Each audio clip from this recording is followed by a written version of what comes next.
అట్లు అతడు కొద్దిగా ఎత్తైన చోటికి చేరు వరకు పరిగెత్తెను. ఆ చోటున ఒక శిలువ నిలిచి ఉండెను. దానికి కొంచెము దిగువగా ఒక సమాధి ఉండెను. ఆ స్వప్నమందు నేను చూచుచుండగా క్రైస్తవుడు ఆ శిలువ యొద్దకు రాగానే అతని భారము అతని భుజముల మీద నుండి వదలి అతని వీపు మీద నుండి పడి దొర్లుచు ఆ సమాధి బిలమునకు చేరు వరకు దొర్లుచు దానిలో పడిపోయాను. ఆ తరువాత అది నాకెన్నడూనూ కనబడలేదు.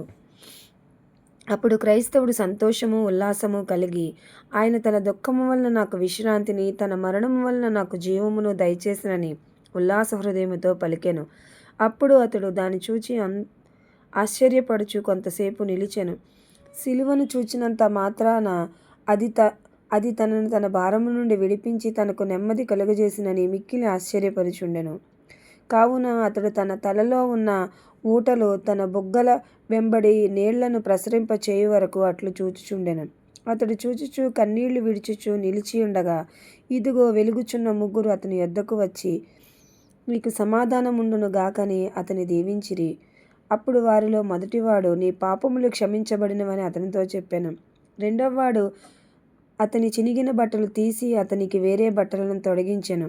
మూడవవాడు అతని నొసటను ముద్ర వేసి ముద్రగల ఒక చుట్టను అతనికిచ్చి నీవు త్రోవను పరిగెత్తుచుండగా దీని చదవవలెననియు పరమరాజ్యపు గుమ్మమునొద్ద దానిని అప్పగించవలెననియు అతనితో చెప్పాను. అంతటా వారు తమ తమ త్రోవను వెళ్ళిరి. తరువాత క్రైస్తవుడు బహు సంతోషం చేత గంతులు వేసి పాట పాడెను. దీవెనకు తగునువో సిలువ, తగదునిక దీవెనకు నోహు సమాధి. ఏ విభుడు నా పాపి జీవి కొరకిచ్చోట, చావబడినతడు కడు దీవెనకు పాత్రుడు. దురిత భారము మోసి నేను ఈ మట్టు ఖరీదిగా జనుదెంచినాను. మరియు నేనిచట వచ్చు వరకు నా దుఃఖదినములు హరింప నొక యత్నమగుపించలేదాయే. ఇది చూడ ఎటువంటి స్థలము, నాకు నెమ్మది ఇచ్చే దీని శోభనము. తుదలేని ఆనంద పదవి నా కొదవుటకు, మొదలిదే నా దివ్య పదమహ గనుగొంటి. ఇదిగో నా వీపు పైనున్న పెనుమోపు వదిలి పడి దొర్లిపోవలెనా. మెదపి తద్భారమున కదిమిగట్టిన త్రాళ్ళు చిదురువలు నగుచు చచ్చెరను తెగిపోవలెనా. అట్లు పాడుచు తన మార్గమున తరలి వెళ్ళెను. తరువాత నా స్వప్నమందు నేను చూచుచుండగా క్రైస్తవుడు అట్లు ప్రయాణం చేయుచు పల్లములోనికి చేరు పర్యంతము నడిచెను.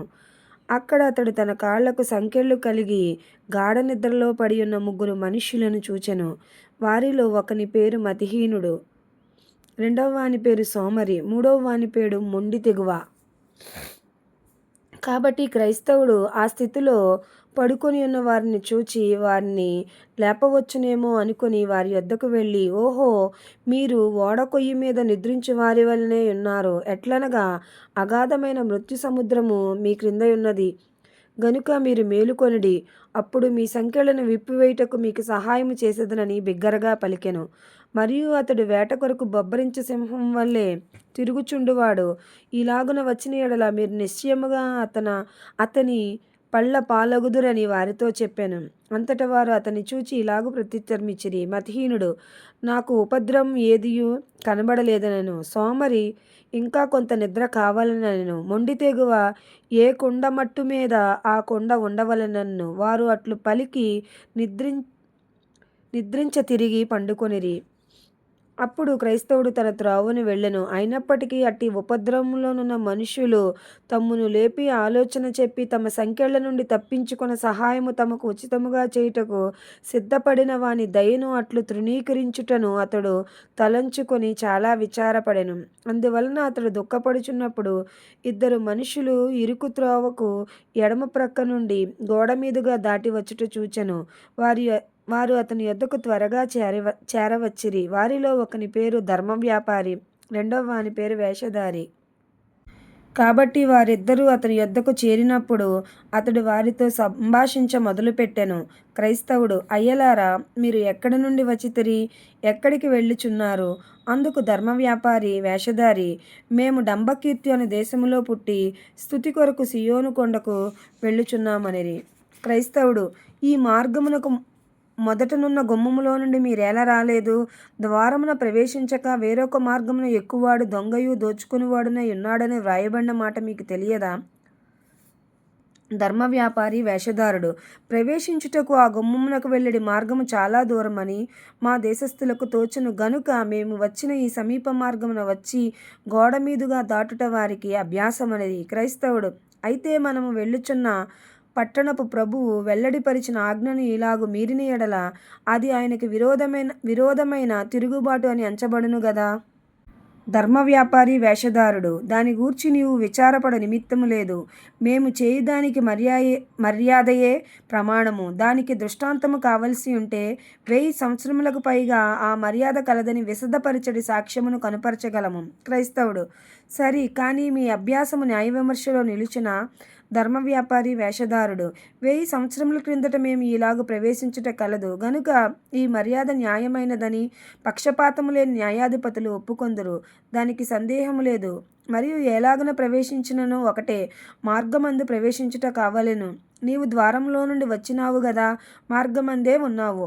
గోడ మీదుగా దాటిన మేమును మార్గమందే ఉన్నాము. మాకంటే నీకేమి లాభము కలిగినది? క్రైస్తవుడు లాభమా? నేను నా యజమానుని నిర్ణయము చొప్పున ప్రయాణము చేయుచున్నాను. మీ అంతట మీకు పుట్టిన మూర్ఖబుద్ధి చొప్పున మీరు నడుచుచున్నారు. ఈ మార్గ ప్రభువు చేత మీరు ఇంతకు మునిపే దొంగలని ఎంచబడి ఉన్నారు గనుక త్రోవ చివర మీరు యథార్థులు కారని తీర్పు పొందుదురేమో. ఆయన సెలవు లేకుండా మీ అంతట మీరే చేరినందున ఆయన కృప లేకుండా మీ అంతట మీరు బయలుదేరిపోవుదురు. అందుకు వారు సవిస్తరించి ప్రత్యుత్తరమియ్యక నీ గతి నీవు చూచుకొనుమన్రి.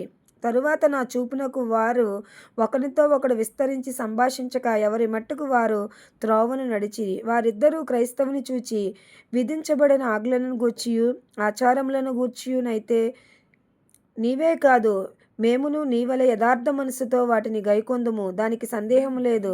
కాబట్టి నీ వీపు మీదనున్న ఆ పైవస్త్రము గాక నీకును మాకును ఏ భేదమైనను మాకు కనబడలేదు. ఆ పైబట్ట నీ దిశముల సిగ్గు కనబడకుండునట్లు నీ పొరుగువారిలో నొకడు నీకిచ్చిన సంగతి మాకు తెలియనని పలికిరి. గనుక మీరు ఆజ్ఞ వల్లనైనను మతాచారముల వల్లనైనను రక్షణ పొందలేరు.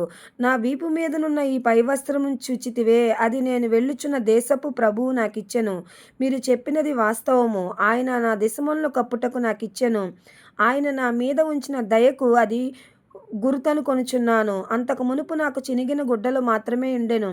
అంతేకాదు నేను ప్రయాణం చేయుచుండగా దీనివల్ల నేను ఓదార్పు తెచ్చుకొనుచుందును. ఎట్లనగా ఆయన స్వకీయ వస్త్రము నా వీపు మీదనున్నది గనుక నేను ఆ పరమపుర ద్వారము యొద్దకు చేరినప్పుడు ప్రభువు నిస్సందేహముగా నన్ను పోల్చి అంగీకరించును. ఆయన చినిగిన నా గుడ్డలను తీసివేసిన దినమున ఆయన ఉచితముగా ఈ ప్రశస్త వస్త్రము నాకు దయచేసెను గదా అని తలంచుచున్నాను. అదియుగాక నా నొసటనున్న ఈ ముద్ర మీ కంటబడుట లేదు కాబోలును. నా భారము నా భుజముల మీద నుండి పడిపోయిన దినమున నా ప్రభు యొక్క ప్రీతికర పరిచయములలో ఒకడు నా నొసట దాని వేసెను. మరి యొక్క సంగతి మీతో చెప్పెదను. నేను ఈ మార్గమున నడుచుచుండగా నేను చదివి వాదార్పు పొందునట్లు ముద్రగల ఒక పుస్తకపు చుట్ట నాకు ఇయ్యబడెను.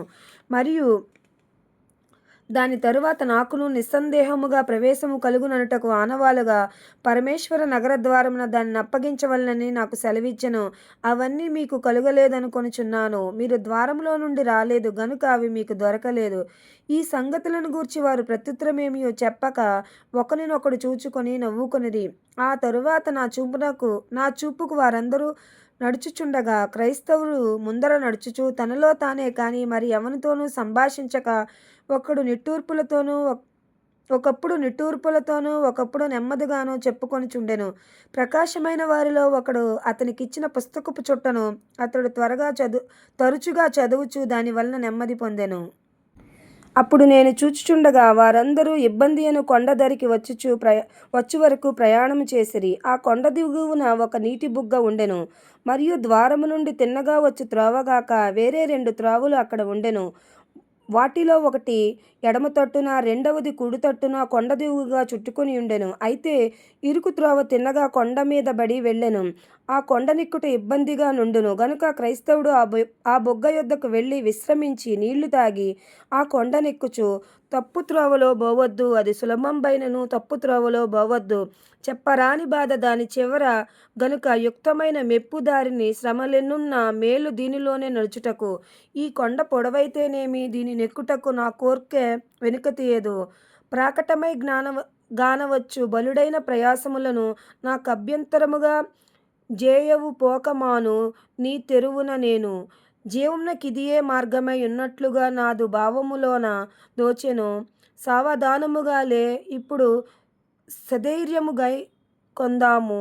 ఏ విసుకు ఏ భయము వలన ది త్రోవబోవ జీవము జీవించును అని పాట పాడెను. వారిద్దరు కూడా కొండ దగ్గరికి వచ్చిరి. అయితే వారు కొండ గొప్పదిగాను ఎత్తుగాను ఉండుట చూచి వెళ్ళుటకు వేరే 2 త్రోవలు ఉన్నవని కనుగొని ఆవలి వైపున ఆ 2 త్రోవలు క్రైస్తవుడు కొండెక్కి వెళ్ళిన త్రోవను తిరిగి కలుసుకొనవచ్చుననుకొని ఆ త్రోవలో నడువవలెనని ఉద్దేశించిరి. ఆ 2 త్రోవలలో ఒక దాని పేరు అపాయము, రెండవ దాని పేరు నాశనము. అప్పుడు ఒకడు అపాయమను పేరుగల త్రోవను వెళ్ళెను. అది గొప్ప అడవిలోనికి అతని తీసుకొని వెళ్ళెను. వేరొకడు నాశనమునకు పోవు త్రోవను వెళ్ళెను. అది చీకటి కొండలు గల విశాలమైన మైదానమునకు అతని తీసుకొని వెళ్ళెను. అతడక్కడ కాలు జారి పడి మరి ఎన్నటికిని లేవలేదు.